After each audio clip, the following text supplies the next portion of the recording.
काल सकाळी 5:30 वाजता उठलो. उठून सगळं आवरून घेतलं, शूज घातले आणि जॉगिंगला जायला निघालो.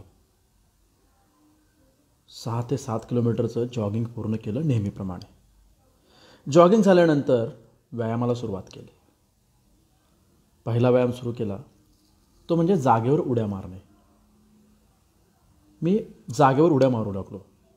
थोडं हळू, थोडंसं फास्ट अशा उड्या मारू लागलो. आणि उड्या मारत असताना मी प्रत्येक उडी एन्जॉय करत होतो, मग ती लहान असो किंवा मोठी असो. तेवढ्यात माझ्या एका मित्राने मला बघितलं आहे. त्याने मला उड्या मारत असताना बघितल्यानंतर त्याला राहवलं नाही. तो पळत पळत माझ्याकडे आला. तोही अर्थात व्यायामाला गेला होता आणि मला म्हणाला, अरे मी तुझ्यापेक्षा मोठ्या उड्या मारू शकतो. मलाही राहवलं नाही. म्हटलं चल लावू पैज आपण बघू. पहिली उडी मारली, मी त्याच्यापेक्षा मोठी मारली. तो नाराज झाला. दुसरी उडी मारली, त्याने माझ्यापेक्षा मोठी मारली. मी नाराज झालो. तिसरी, चौथी, 5वी, 6वी असं होत गेलं. एकदा तो नाराज व्हायचा, एकदा मी नाराज व्हायचो. पहिल्यांदा जेव्हा मी उड्या मारत होतो तेव्हा मी प्रत्येक उडी एन्जॉय करत होतो.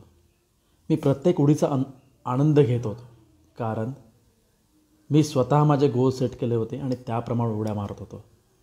पण जेव्हा मी दुसऱ्यांची तुलना करायला सुरुवात केली तेव्हा माझ्या नाराजीमध्ये वाढ झाली. मी जेव्हा दुसऱ्याशी तुलना करायला चालू केली तेव्हा माझी नाराजी वाढायला सुरू झाली. मला दुःख व्हायला सुरू झालं. तेव्हाच ठरवलं, आयुष्यात पुढे जायचं असेल तर स्वतःची गोल सेट करू. दुसऱ्यांशी तुलना करण्यापेक्षा स्वतःचे गोल सेट करू आणि ते अचीव करू. दुसऱ्यांची तुलना करायची गरजच नाही भासणार. आपलं काय मत आहे?